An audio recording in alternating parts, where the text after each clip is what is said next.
mo fẹ́ sáré mú ọ̀rọ̀ kan wá sí ìrántí fún wa. Tẹ́ bá gbàgbé ọ̀rọ̀ Ṣẹ́gun Ògúngbè àti Wùmí Ajíbóyè ìyàwó ẹ̀, pàápàá jùlọ ṣe bẹ́ẹ̀ rántí fídíò yìí nígbà yẹn. ẹ fi mí sílẹ̀, kí ló dé fẹ́ pa mí ni? ọmọ méjì rẹ̀ bọ́yìí láti máa tẹ́kẹ̀ rí, kí ló dé? síbẹ̀síbẹ̀ ọkùnrin yẹn ò ní appreciate yín, kí ló ṣẹlẹ̀? bọ́lá ni wọ́n ṣe inú lémi wọ́n máa mú lẹ́yìn sórí ṣíṣe àwọn ọmọ mi, wọ́n máa bá mi sùn, kí ló dé? nínú kéèsì yẹn náà ìkànnì wọn náà tó bá sùn lẹ́yìn náà ó tún ṣẹ́yìn fún tí mo tún mọ̀, kí ló ṣẹlẹ̀? ṣó fẹ́ pa mí ní Ṣẹ́gun? ẹ̀dẹ̀ ni kí n má sọ̀rọ̀.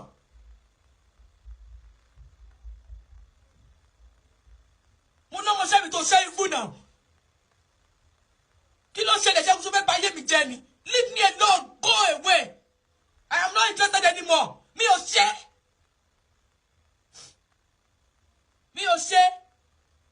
nítorí mo ti káwọn ọmọ kúrò lórí ẹni òsì, kí ló ṣe kọ́kọ́ fún ọ̀nà o bọ́ ó ti mọ́ra.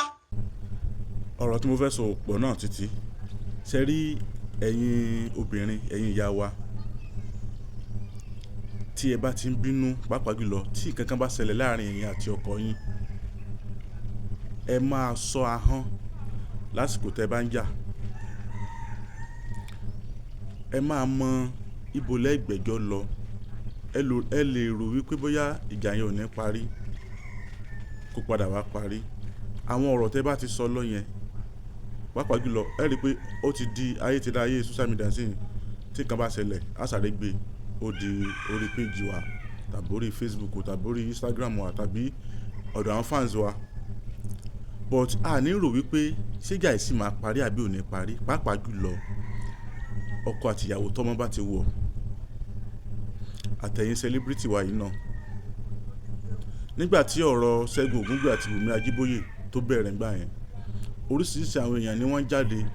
àwọn tí ó fún Ṣẹ́gun Ògúngbè tán fún lépè, àwọn tí ó sọ̀rọ̀ oríṣiríṣi wọ́n sọ̀rọ̀ sí, àwọn tí ó sọ̀rọ̀ sí Wùmí Ajíbóyè, àwa náà wà lára àwọn tó fún wọn mọ̀ràn ńgbà yẹn. wọ́n á fẹ́ kẹ́ ẹ wo fídíò yìí.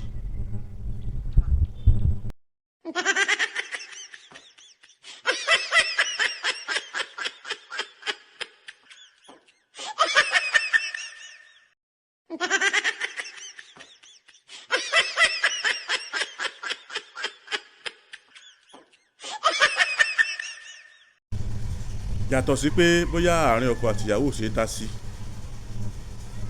ẹ̀yin obìnrin, ẹ̀yin ìyá wa, ẹ máa mọ bẹ́ẹ̀ sì máa sọ̀rọ̀ lásìkò bínú. ni ló fi ń dùn mí fún ìyàwó Sanko Rasidi tó ti gbàgbé ọjọ́ tí ọkọ ẹ̀ sí rere fún un, tó ti gbàgbé ọjọ́ tí wọ́n jọ ń jẹ, tán jọ ń mu, tán jọ ń ṣe gbá, tán jọ ń ṣàwo. bóyá tí ìjà kékeré kan wá ṣẹlẹ̀ tẹ́ fẹ́ máa lo opportunity yẹn débi pé ọmọ wa kú, ikú ọmọ ẹ̀ ń gbé kọ́kọ́ lọ́rùn pé ọkọ ló pa ọmọ. ló fi ń dùn mí fún ọ̀rọ̀ ìyàwó Sanko Rasidi.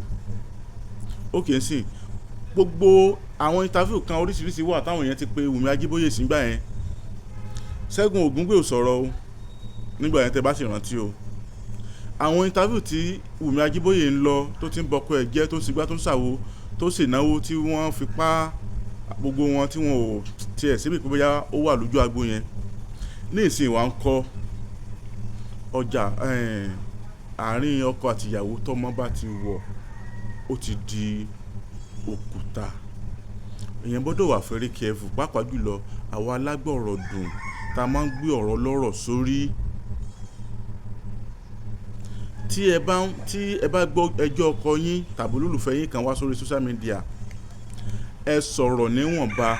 tán bá ń ṣe interview fún yín, tán kọ́ bọ̀ yín lẹ́nu, ẹ mọ tẹ́ máa sọ, because ìjà ló dé lórí dòwe. bí ìjà bá dẹ̀ ń ṣẹlẹ̀ lọ́wọ́, kò sí tí ò lè máa ṣẹlẹ̀ ní moment yẹn. bí inú bá ṣe ń bíyàn, wọ́n ní tí nǹkan kan bá bí inú bá bí èèyàn, kéèyàn wà very careful, because àsìkò bínú kò sí nǹkan tí ò lè ṣẹlẹ̀. àsìkò bínú inú ń bí ẹ lọ́wọ́ ni, kò sí tí ìbínú yẹn ò lè bí.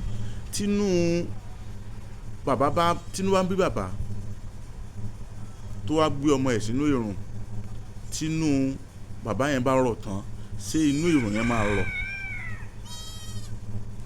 Ẹ má rò pé bóyá bí tí ẹ ti ṣe ó dàárọ̀ ó tún possible padà kí ẹ tún padà wá sí ẹ̀ka lẹ́ńbẹ̀ padà ní the same day yẹn náà. Gbogbo ẹ̀yin obìnrin ẹ wà very careful, ẹ fi ọ̀rọ̀ Wùmí Ajíbóyè àti Ṣẹ́gun Ògúngbè kọ́gbọ́n bí wọ́n ṣe fà á tó, bó ṣe drag ọkọ ẹ̀ tó lórí social media. Síbẹ̀síbẹ̀ náà àwọn tún lẹ́tún jọ ń wò tán jọ ń ṣe àṣepọ̀ yìí,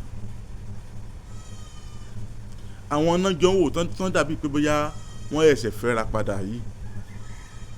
So lórí kí ni ìjà ó ṣẹlẹ̀ sí tá sáré máa wò pé ibi tá ti lè bá yí ọkọ wa jẹ́ náà ní ká sáré gbé wá social media kán wá gbà ẹ̀yin alágbọ̀rọ̀ dùn tẹ́yìn náà sì tó létí yín náà ẹ wàá gbé sórí, ẹ bẹ̀rẹ̀ sí ní máa wí rádaràda ọkọ tó ṣe dáadáa tẹ́ ẹ̀ mọ̀ gbà tán jọ ń ṣe dáadáa fúnra wọn, ẹ ní ò ṣe nǹkan kan fún ẹ dẹ̀ sí ń bẹ̀. Ẹ̀yin obìnrin ẹ bẹ̀rù Ọlọ́run o, ẹ bẹ̀rù Ọlọ́run o, bínú bá ń bí yín ẹ máa wà very careful, ẹ mọ tẹ́ ẹ máa sọ pàápàá jùlọ ẹni tẹ́ ẹ ti bímọ fún.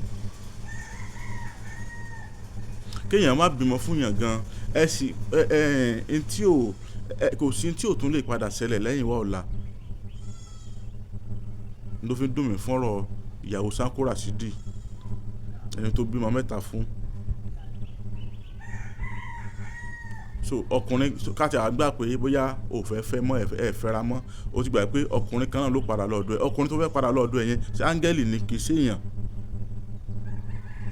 ṣèyàn, ó ti mọ irú èèyàn tí ó padà jẹ́ ń tiẹ̀, àbó tó ń padà gbọ́rọ̀ tiẹ̀ náà wá social media ni. Ẹ rántí ọ̀la, ẹ sì rántí wípé àwọn ọmọ tí yín náà ó dàgbà, wọn ò fẹ́ yàwó, wọn ò fẹ́ ọkọ, kò jẹ́ bó ṣe jẹ́. Ẹ ṣeun. Ìyá kan ń bẹ, ìyá yèyé Jáwésọlá, ìyá wa Atáyésí Ọ̀jẹ̀ nílùú Ọ̀yọ́, ìyá wa Mọ́rọ́mọkẹ́ Atáyésí Ọ̀jẹ̀ nílùú Ọ̀yọ́. Bóyá ẹ fẹ́ ṣẹ́fàgé, ẹ fẹ́ bọrí, ẹ fẹ́ bọ̀sùn, ẹ fẹ́ gbé ìkòkò agé kalẹ̀ sínú ilé yín kágé ó máa wọlé fún yín, iṣẹ́ yín ò lọ déédéé ni, ọjà yín ò yá, ẹ kàn sí ìyá yìí, wọ́n wà ní ìdojúkọ LE Primary School Sábó nílùú Ọ̀yọ́ Láàfin. Ìyá yìí Ọlọ́run lò wọ́n pọ̀, àgbàlagbà sì ni wọ́n yìí ṣe àwọn ará bí ìtàn kan gbowó lọ́wọ́ yín tàn nípa yín ṣiṣẹ́. Ibi tẹ́ ẹ bá wà òkè òkun ní Nàìjíríà ni iṣẹ́ yóò sì kàn yín lára. Ẹ ṣeun. Ọlálékan Àyìndé abẹ́rẹ́ ọ̀rọ̀ ló kọ́ mi. Adéwà mi wá o, èmi ò lè láyé ṣe. Bẹ́ẹ̀ ni o, ewé ń jẹ́ òògùn ń jẹ́, ṣùgbọ́n Elédùmarè gbé agbára fún àwọn kan nínú ayé láti máa tú àti láti máa dè, bẹ́ẹ̀ láti máa fi sọmọ aráyé lóore. Yèyé Ọ̀jẹ́kẹ́mi Mọ́rọ́mọkẹ́ Atáyésí Ọ̀jẹ̀ nílùú Ọ̀yọ́ Aláàfin, ìyá ẹgbẹ́ ìṣègùn gbogbo orígun Ọ̀yọ́ mẹ́rẹ̀ẹ̀rin, àwọn tún ní ìyálóde ìṣègùn Ọ̀yọ́ tí Elédùmarè ń lò láti kápá gbogbo ìdojúkọ tó bá dé bá ẹ̀dá lókè èèpẹ̀. Irúfẹ́ ìṣòro wo ní tiẹ̀? Àìrọ́mọbíni àbí àìróyún ní? Iṣẹ́ rẹ tí ò lọ déédé? Bí ọkọ ọ̀run àbí ìyàwó ọ̀run bá ń dà ọ́ láàmú? Yíya ẹgbẹ́ ni tàbí dídí ẹrù ẹgbẹ́? Ẹ̀yin fẹ́ ṣe ifá ni àbí ẹ fẹ́ tẹ ifá? Bábánbárì ní ṣíṣẹ́ fàájẹ́ tí ọ̀nà ẹni ó sì máa là wà. Mọ́ rájẹ́ jẹun bí o bá kẹ́fìn pé ọmọ omi ní ọ́ tàbí ọmọ rẹ. Wá sí Ọ̀ṣun gbé kòkò kalẹ̀ yóò sì ọ́ láǹfààní púpọ̀. Bí ìwọ bá ní ìbálòpọ̀ lójú oorun, bóyá ìrọ̀wọ́mú ló ń ṣèwọ ni, èyíkéyìí ìṣòro yòówù tó lè mọ́ bọ́ fínra lókè èèpẹ̀. Gbogbo ẹ̀ kéré níwájú Olódùmarè nípasẹ̀ màmá wa tẹ́lẹ̀dùmarè ń lò láti ṣẹ́ onírúurú ogun wọlẹ̀. Yèyé Ọ̀jẹ́kẹ́mi Mọ́rọ́mọkẹ́, ìyálóde ìṣègùn Ọ̀yọ́ Atáyésí Ọ̀jẹ̀ nílùú Ọ̀yọ́ Aláàfin. Òkè òkun lẹ́yìn wà ní àbí Nàìjíríà, ẹ máa bọ̀ nílùú Ọ̀yọ́. Iṣẹ́ yín sì lè kàn yín lá níbikíbi tẹ́ ẹ bá wà. Wọ́n wà ní dojúkọ LA Primary School Sábó nílùú Ọ̀yọ́ Aláàfin, tàbí kẹ́ ẹ pè wọ́n 0816 098 7647 tàbí 0912 993 3265. Má dákẹ́ mọ́lẹ́ o, ẹni bá dákẹ́ tara rẹ̀ ó bá dákẹ́. Ẹ kàn sí ọ̀dọ̀ ìyálóde ìṣègùn Ọ̀yọ́ lónìí ká ẹ sì rẹ́rìn ayọ̀.